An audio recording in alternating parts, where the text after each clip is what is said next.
May God's blessing be upon you as we gather today to praise God for the life of Reverend Jeff Hamilton. Today we will share our grief with one another. Today we will share our grief with God. During our time together today, we're going to cry. And we're going to laugh. But most of all, we're going to remember a man who touched more lives than any of us will ever know. Welcome to Chapter 35 of Mysterious Goings On. I'm your host, Alex, and thank you for joining me as we squeak by on our, as promised, one podcast a month consistent schedule. As I promised at the end of 2018 that Mysterious Goings On would be back to at least a minimum of one episode a month per month in the year 2019. So welcome to 2019, and here we are on the last day of January 31st, the last day of January, and 2019. And I'd meant to be here sooner, but some things happened, and that's what's going to be the subject of today's podcast. Dear friend of mine, I've known him for 24 years, my mentor, and in many ways a second father to me, the Reverend Jeff Hamilton, a former politician for many years, but he was a minister for nearly 60 years in his life. He died at age 85 just 3 or 4 days ago as I'm recording this. As he had asked me years ago, way before he was ill, certainly older but not ill, if I would, if on his passing, say a few words at his funeral or celebration of life, and of course I did. So my family drove down there a couple of days ago. After working for a solid couple of days, I wrote him a eulogy. Well, it occurred to me that besides the fact that I would love to share with you, my faithful listeners to this podcast and readers of my fiction and nonfiction, I'd like to share with you some of my eulogy for Jeff. I thought after this being my third or fourth eulogy in my life that I've given, might be some good tips for you on if you're ever honored with this kind of request or dragooned into it, as it were, with some people who just really don't want to do this. And I'll tell you, even if you're motivated to do so, it's not easy because there's a lot of emotions at play. One of the emotions being, I don't want to make a fool of myself, of course. The other one being, I want to be true to my friend who I've been asked to eulogize, friend or family member. You also want to be true to your audience. So there's a few tips I'd love to offer you as someone who has eulogized a few folks in my life. I've eulogized mostly older people, grandparents, and now here Jeff, who for all intents and purposes could have been my father or my grandfather. So I'll give you a few tips and some practical advice I hope here. And then if you don't mind, if you would like to learn a little bit about this great man and listen to my eulogy, the audio is pretty decent. So I'll put that on the tack that on the end here and let you listen to that.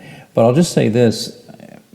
First thing about giving a eulogy, some tips I would give. Feel free to say no. And I don't mean that in a jerky way, but if you don't feel you can do justice to the subject, to the person, or if you don't feel that emotionally you can get through it, you're not doing anybody any favors by getting up there and stammering and falling apart, especially yourself. Don't put yourself through that. The person who asks you, or the person's spouse, or the person's family who asks you, they've honored you by asking, but you're doing them a service by saying, I just don't think I can do it. Now, that's usually my first go-to when somebody asks me. It's like, I don't know if I could ever get through it. And that was the first thing I said to Jeff years ago, was I don't know if I could get through it once you pass. And of course you can get through it. Or at least I could. And I have. I've given a eulogy for my grandfather, who was a writer, and I know I broke a little bit in there. And my grandmother, who I was very close to, I broke there. And my other grandmother, I managed to get through it. But there's moments when it's tough. So that's the first thing. Make sure you can do it. I think you can. I think it's not a failing if you cannot. But as long as you remember that you're not there to give some grand, eloquent speech, and you're not most likely burying a president or a world leader or someone that the entire world knew. You're just burying somebody that you knew and you loved, and you want to say a few nice things. So here's the thing. Decide on what kind of eulogy you're going to give. Is it a life history? Is it shared memories? A combo of those things? Decide on that. I knew that the pastor who had worked with my friend Jeff was going to talk a little bit about him. I knew that Jeff's grandson, who was close to him, was going to tell some stories. I knew that another minister, a rabbi actually, who my friend had worked with, was going to speak. I knew there would be other people speaking about Jeff, so I knew I didn't have to cover his whole life. That helped. Write the eulogy for your audience, not for yourself. This is not about you. Now, this is tough because I was given 5 or 6 minutes on this thing, which is like, oh my God, really? That's all I get? But the good news was, you don't have to tell his entire life or her entire life. I was told, tell your piece of the pie, so to speak. So what I had to do, though, was write a first draft that was about 12 minutes. And I had to get through that and get that on paper, all the things that I ever wanted to say, and then put it aside for a half a day and come back to it and go, okay, this is really more self-serving than it is about Jeff, parts of it. So I had to excise those things. These are things that are important to me and maybe a couple of people around me, but not everybody is going to care that I had this experience with Jeff or that experience. So I had to cut those things down. And I did, and I got it down to about 7-8 minutes. Which they told me 5 or 6 tops, but you know what? I don't care. I love that man, and I have a lot of things to say, and I managed to get out a lot of the really self-indulgent stuff, and it worked with my general narrative. Another tip is be funny and sad. Please, I've been both. Don't totally be sad. Don't be so morbid, unless it's somebody in particular who has lost their life at a young age in a tragic way, which I get.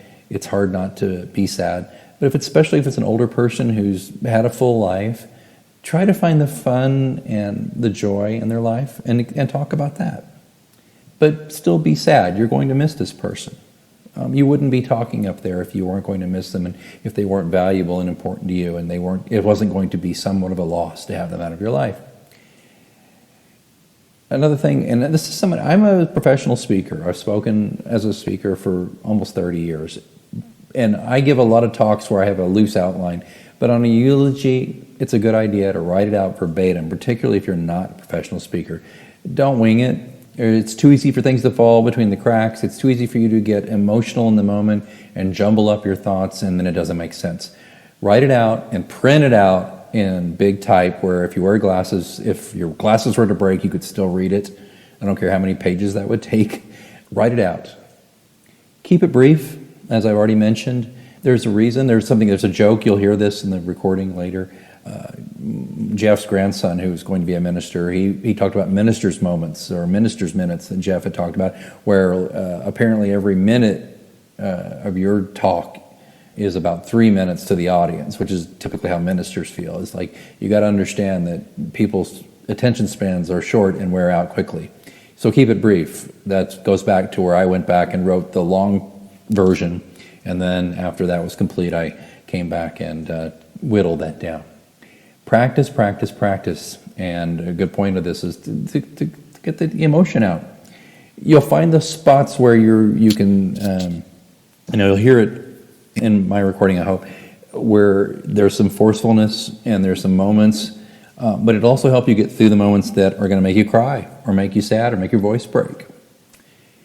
And you're probably still going to cry, though, and you just got to try to keep it together. And don't think for a minute the people out there listening aren't pulling for you. They're pulling for you. If they love the person that you're giving this tribute to, they're pulling for you. They want this to work. So just try your best to keep it together. So the types of eulogies, and I'm referring to a great article on artofmanliness.com, by the way, that's kind of giving me a guide here, and I agree with this stuff here. A life history is a eulogy. There's a type of eulogy where you kind of give their whole history. Like if you're the only one speaking besides maybe a minister who doesn't really know the person. This ceremony we did for Jeff, the minister knew him. He was a minister. Everybody knew him. It was different. He was a public figure. But if it's somebody where, maybe it's a parent or an uncle or an aunt or a friend who not everybody knew, and you're the one giving the entire life history. Well, there's the obituary that's been provided to the news media, the newspaper, that kind of thing.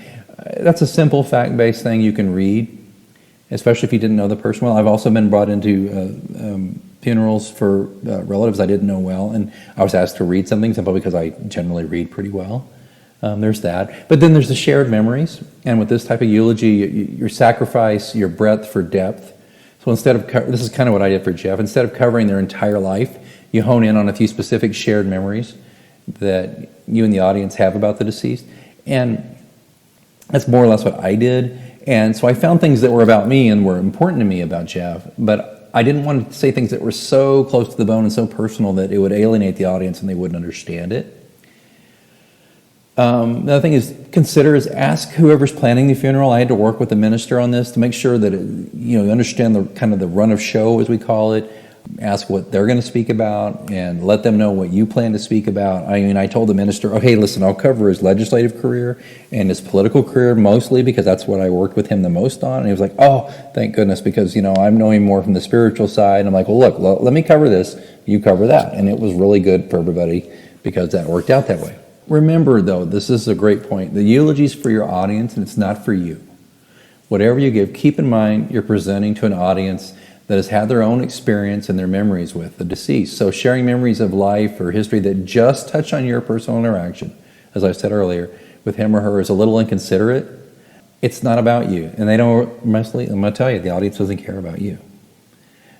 They want to see the person who's deceased reflected in the stories you tell, okay? Telling stories that can kind of work with everybody, like if it's a grandparent and it's a story like all the grandkids can kind of relate to, that's even better. Those kinds of things. Don't forget to mix together the heavy with the light. Yeah, it's a funeral, but you don't want your eulogy to be too serious because that can detract from the weightiness and the poignancy of the event. To really appreciate the bitterness of a loved one's death, you need to contrast it with the sweetness of those joyful and even light and funny moments of their life. I had a friend whose father-in-law died, and this guy was a college president, and he told a story about how the man loved fart jokes and farting. I, to be honest, thought it was a little over the top and not something I would really want spoken about in my funeral, but it lightened the mood. I mean, talking about how this very important, respected community leader loved farting. It's an extreme example. It's a true story, though.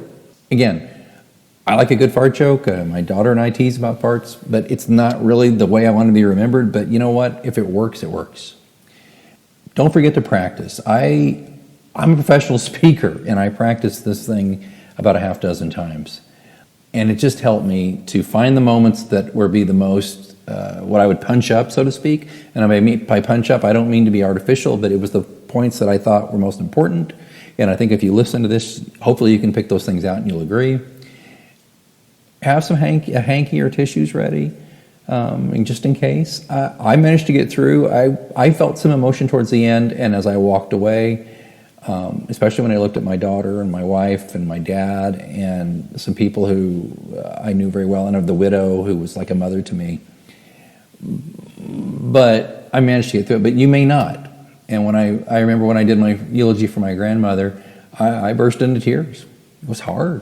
So be prepared. I hope these tips help you, and I hope you'll indulge me and just listen and enjoy learning just for a few minutes here about my dear friend, the Reverend Jeff Hamilton, my friend, my mentor, my second father, and somebody who, especially in Oklahoma City, was a very important, respected and valuable member of the community. He lived a life that we can all aspire to live, and I hope you'll listen and enjoy.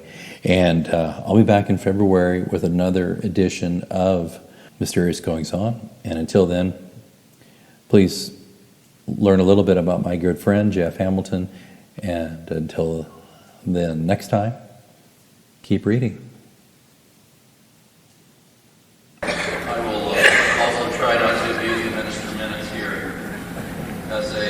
Recovering politician, just pray for me, would you? It was years ago that Jeff first asked me to speak at his funeral. No, seriously, he did, years ago. And are you teasing me? Because Jeff, as you all know, likes to tease people. And he apparently wasn't, because he repeated that request several times, most recently about a year and a half ago. And so I even started interviewing him by email. I got a few things from him on that, but let me just say that I pondered this for a while now and dreaded this day, but it cheers my heart to see you all here in celebration of this wonderful, wonderful man. I do remember asking Jeff, well, what am I supposed to say, Jeff? He did that dry Jeff Hamilton smile, and he said, just say a few words about us on the field of battle. Well, so here I am, Jeff. Here are my few words about you, the right Reverend representative, as I call him. And when I think of Jeff, it all starts with one word: undefeated. Jeff Hamilton never lost an election. I asked him about that in his time at the Capitol, and here's what he said. He said, well, my nickname at the Capitol among some good friends was Landslide, because I seldom won re-election by very many votes. He said, I won my first election over the Republican incumbent by 101 votes. Say it with me, his House district was House District 101. The elections were close, but all the same, Landslide Hamilton was undefeated. From around 1986 to 94, Jeff served 4 distinguished terms in the legislature, and his service was where his heart was, caring for all Oklahomans, for all people. As chairman of the House Committee on Health and Mental Health, he helped Oklahomans in a variety of arenas, including juvenile justice, mental health, AIDS research, and treatment programs, and education. If you have a living will here in Oklahoma, you can thank Jeff Hamilton about it. He worked hard and served without pretension or vanity. I talked to one House staffer who worked with Jeff, and he said, well, what I remember about Jeff Hamilton was how nice a man he was. He always took time with the staff. I remember that he was an early believer in criminal justice reform and restorative justice. That was probably the ministry. Jeff was at the Capitol to work. He viewed his service as a sacred trust, and he took a dim view of those who did not. He told me this: there were those who won big on the campaign trail but goofed off once elected. Exclamation point. This was an email, so. And even worse, there were those who lost who would have been productive members of the legislature. Amen, Landslide. There's not enough time in these proceedings to speak of his many successes and the myriad ways he made Oklahoma better through his legislative service. Suffice to say that he left the Capitol better than he found it, and then left the legislature on his own terms, undefeated. It was just after he decided to retire from the legislature that I, as a very naive, well-meaning, and first-time candidate, met Jeff Wanda. I was full of idealism and energy, ready to take back the seat Jeff had retired from. Jeff and Wanda were both so kind, encouraging, and patient as a goofy kid who shared their zeal for a better Oklahoma. And I tried like heck. And Lord knows Jeff and Wanda made calls and knocked on doors and did what they could to help me win, but I just couldn't pull it out. Boy, was I down. I just want you to know that Jeff let me wallow in my defeat for grandly expansive 3 or 4 days before he called me up and said, there's still battles to fight, more elections ahead. And made sure I understood that true defeat was to stop the fight for what is right. Now, he kept his hand in politics after he left the Capitol, winning 2 terms as Oklahoma County Democratic Party chairman. I served with him as a county party secretary, and I can tell you that he took on a job at a very challenging time, and it was one of the toughest, most thankless jobs you could ever hope to have in politics. But he did it with zeal and unflagging energy. Under his leadership, he helped reorganize and reinvigorate the county party, making it a forceful advocacy field operation. And I saw him take piercing criticism from the opposition, and even a few members of our own team every once in a while. But he endured it with grace, refusing to get in the mud. Instead, he strove to build consensus with the strength of his reasoning. I believe his was a political philosophy assured of the value of education and the indispensable need for empathy. Jeff's sword was his intellect. His armor was his compassion. I'm before Boswell for the many wise things my mentor told me over our 24-year friendship. But the gist about loss, whether it was a failed election campaign, a broken relationship, or even death, was that in moments of defeat, we need not be wholly defeated. That in loss, there is a lesson. You're indulging these minister moments just a little bit longer, that's all right, real quick here. But I moved away from Oklahoma in 2003. I felt kind of defeated by things, but it just seemed like the best way for me to restart my life and career. And you know, and Jeff encouraged that. He says, sometimes you got to leave the nest, son. You got to go. You got to get out there. So I did. And on that way out there, I found the love of my life on the road out there. And when I got married, Jeff was the minister who traveled to marry us. And when we were baptized at Community Christian Church in Kansas City, Jeff was there. Wanda, Mother June, you remember that day, Wanda? And we got in the car and we drove all around and looked at all the places where Jeff, a son of Kansas City, had grown up. And he seemed so tickled to show us all those things. And when our daughter came along, he and Wanda spoiled her whenever we visited down here. Amidst discussions about politics, the Sooners, and spirituality, Jeff would move the candy ball a little closer to Caroline. And so, Caroline, you say you want more candy? Jeff was there with my family. I could list a dozen times when my family was in trouble, and he was a strong shoulder for us. But we weren't the only ones. How many people in this wonderful church were on the receiving end of Jeff Hamilton's kindness and good works? How many? I dare say all of you. How many of us, from a variety of faiths, were brought closer together by Jeff's leadership to interfaith alliance? Past few years, even though Jeff's physical body started to wither, his mind was ever sharp and his spirit still bold. His weekly emails with me with thoughtful prayers and his innumerable witty letters to the editor were high points of my week. But the best was football season. Being a good son of Kansas City, Jeff was a Chiefs fan, and I had become one not long after I moved there. He was a great with smartphone, too. Loved to text, and we would text each other through the games, cheering the touchdowns and cussing our terrible defense and those incompetent refs. Don't get me started. And we'd do the same to Sooners. Well, football became yet another battle we could join together with renewed fellowship, a way to find a victory, even in defeat on the gridiron. Well, the Chiefs came very close to a Super Bowl this year, and as usual, we texted during the season.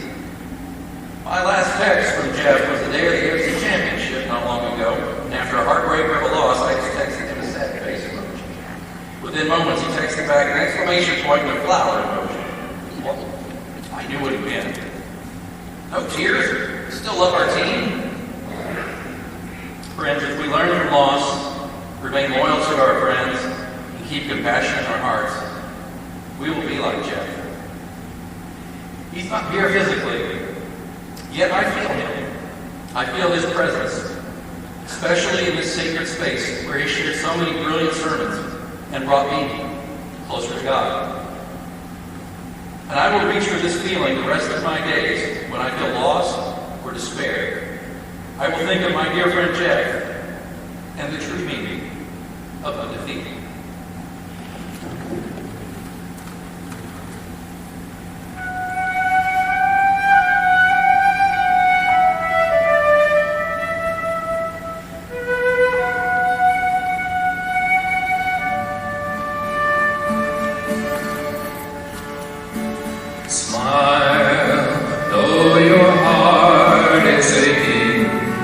Smile, even though it's breaking.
great time to get a great deal on a new car when you get approved for an auto loan from PenFed. Our Powered by True car rates are as low as 1.39% APR on new vehicles. Finance for a longer term to lower your monthly bill, plus take up to 60 days to schedule your first payment. Join PenFed, and together we'll keep you moving forward. Anyone can apply. Visit penfed.org/auto or call 1-800-247-5626. To receive any advertised product, you must become a member of PenFed, insured by NCUA. A little flexibility can go a long way. By refinancing your new or used auto loan with PenFed, you can lower your monthly payments for more flexibility in your budget. You can even schedule your first payment for up to 60 days from the date of your refinance. Calculate how much you could save at penfed.org/auto-refi or call 1-800-247-5626 to apply. Membership is open to everyone. To receive any advertised product, you must become a member of PenFed, insured by NCUA.